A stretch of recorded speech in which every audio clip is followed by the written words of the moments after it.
como que faz para que 100 bilhões de neurônios, mais outros bilhões de glias, que são as células de sustentação e as suas várias sinapses, possam caber num espaço tão confinado que é o crânio?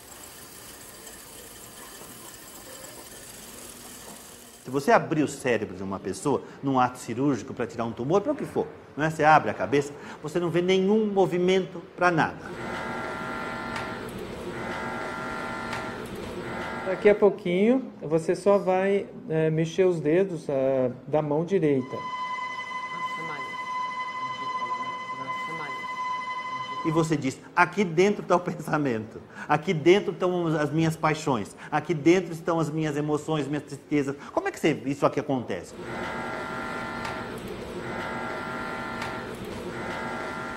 Se fosse você para esticar, basicamente ele ocuparia umas 10 vezes o tamanho do cérebro.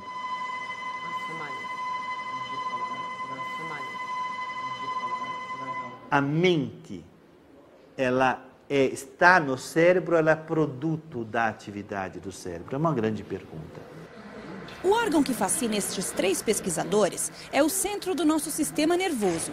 Representa 2% do peso do corpo, mas recebe 25% do sangue bombeado pelo coração. Divide-se em 2 hemisférios. Nas pessoas destras, estão no hemisfério esquerdo as áreas que respondem pela fala e pela compreensão verbal. No córtex cerebral, a camada mais externa do cérebro, estão nossos neurônios, células nervosas muito sofisticadas. Os neurônios se comunicam incessantemente entre si por meio das chamadas sinapses cerebrais, que nos permitem ver, escutar, entender o mundo que nos rodeia e interagir com ele. A partir da segunda metade do século XX, os cientistas ganharam a possibilidade de estudar cada vez mais pormenorizadamente o cérebro em funcionamento. Com o eletroencefalograma, é possível detectar os impulsos nervosos que percorrem o córtex cerebral.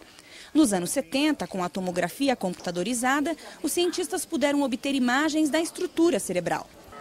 Foi o aparecimento da chamada ressonância magnética funcional que permitiu, talvez, o maior salto para o conhecimento do cérebro em funcionamento. Com a tecnologia, pesquisadores passaram a relacionar certas atividades com a variação do fluxo de sangue em determinadas estruturas do cérebro. Uma outra tecnologia, chamada tomografia de emissão de pósitrons, aumentou ainda mais as alternativas para a investigação do cérebro humano em funcionamento. Essas imagens do cérebro e do sistema nervoso, as neuroimagens, ajudaram a constituir e ampliar um novo campo científico, a neurociência. O termo neurociência, que é uma criação recente, ele tentou abarcar todas as divisões das pessoas que estudavam o sistema nervoso. Obviamente que nós somos um ramo da biologia. Nós somos uma parte da biologia. É a biologia interessada na compreensão da função cerebral.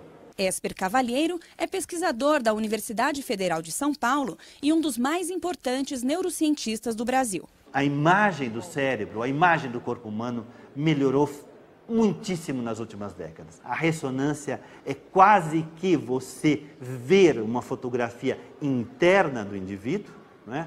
Quando você vê uma ressonância, você acha que você está vendo o próprio órgão, não é? Como se não tivesse a parede do corpo. Você vê o coração tal como é, você vê o pulmão tal como é, coisa que nós não fazíamos na época do raio-x. Mal e mal se via ossos e sombra das estruturas internas. Agora nós podemos exatamente ver quais são as áreas que estão envolvidas naquilo que você está fazendo naquele momento. Centro de Neuroimagens da Universidade Estadual de Campinas. Aqui, pesquisadores da Faculdade de Ciências Médicas combinam tecnologias de última geração para obtenção de imagens do cérebro de pessoas com um certo tipo de epilepsia. Geraldo é uma dessas pessoas.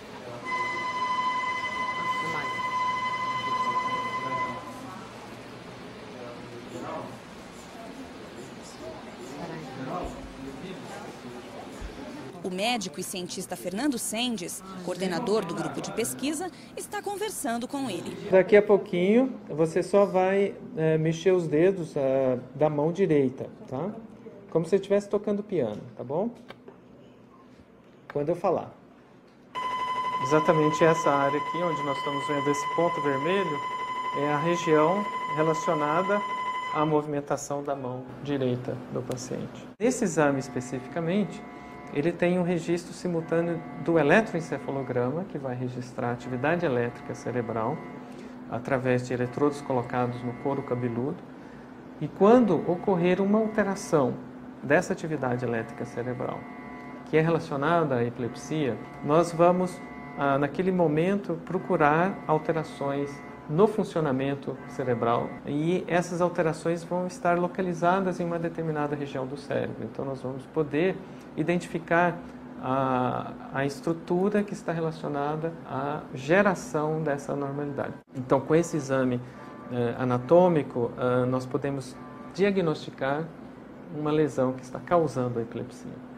Com o exame funcional, nós vamos ver o que aquela alteração, por exemplo, interfere na função. Especialmente dos anos 1990 para cá, cresceu a velocidade das descobertas e do conhecimento sobre o cérebro. Essa última década do século passado foi chamada de década do cérebro. Através de um decreto do presidente americano, foi criado condições nos Estados Unidos, estímulos, investimentos que permitissem se entender o cérebro de forma mais adequada. Então, de 1990 até 1999, nós tivemos a década do cérebro. Não é? E isto pegou, de certa forma, no mundo todo, porque Estados Unidos, nós sabemos o quanto que ele é líder na ciência, e o fato deles terem decretado, não é, um período para estudar o cérebro, isso, de certa forma, foi para a Europa, foi para os países ainda naquela época de desenvolvimento, chegou ao Brasil, tivemos vários estudos para entender melhor o cérebro. A primeira coisa que era importante que nós entendêssemos é como é que o cérebro se desenvolve. Essa coisa de imaginar que a criança é um adulto em miniatura, nós já sabemos que é uma grande bobagem, não é? É um cérebro que está num estadio de desenvolvimento que vai levar aquele indivíduo. Então ele não é em miniatura, é uma coisa em processo de. Como é que os neurônios são formados, como é que eles nascem e como é que ele vai servir ou se destinar a fazer com que eu veja ou eu escute ou eu sorria, como é que essa história do neurônio ele se forma na cabeça da gente. Então isso é fundamental, nós não tínhamos a menor ideia de como é que esses processos aconteciam. Como é que o cérebro cresce entre uma criança, entre o período que você está no útero da mãe e um adulto, como é que esses neurônios sabem exatamente para onde eles vão e o que é que eles têm que fazer. Isto eu acho que é um grande achado. O outro achado que foi muito fundamental é uma grande mudança no conceito de neurônio em relação ao desaparecimento e à morte de neurônio. Nós acreditávamos, ainda quando eu comecei a fazer a medicina, já faz muito tempo, que os neurônios que morriam ao longo da vida de um ser humano, eles não eram substituídos. Perdeu-se, perdeu-se. Hoje nós sabemos que existem áreas do cérebro que estão constantemente produzindo novos neurônios. Então, você imaginar que isto você pode até, não é? Quando você estiver muito velhinha, muito mais dos seus 90 anos, você ainda tem possibilidade de ter novos neurônios que vão se colocar em novos circuitos para que você aprenda coisa nova, é fantástico. Nós não acreditávamos nisso. Essas e outras descobertas das neurociências trouxeram novas questões. A mente, ela está no cérebro, ela é produto da atividade do cérebro? É uma grande pergunta. A inteligência, o que é inteligência? Aonde está isso? Não é? A mente é um produto do cérebro, uma vez que é o cérebro que processa todas as informações sensoriais, né? Tudo que existe no ambiente, ele é processado no cérebro. E também toda a experiência vivida é armazenada no cérebro, ou seja, a identidade do indivíduo, a história do indivíduo e, com isso, o seu comportamento, o seu pensamento, o processamento das informações e assim por diante. Quando nós pensamos no ser humano, no ambiente que ele vive, na forma que é importantíssimo entender, né? Entender esse ambiente, entender as questões filosóficas, por exemplo, quem sou, para onde vou e por que vivo, só o cérebro funcionando pode fazer essas perguntas. Que a gente tem a resposta, não tem nenhuma, não é? Mas o cérebro te dá a possibilidade, pelo menos, de questionar isso. Mas o cérebro ainda tem muitos segredos para nós. Nós temos que estudar ainda muito para poder resolver as patologias.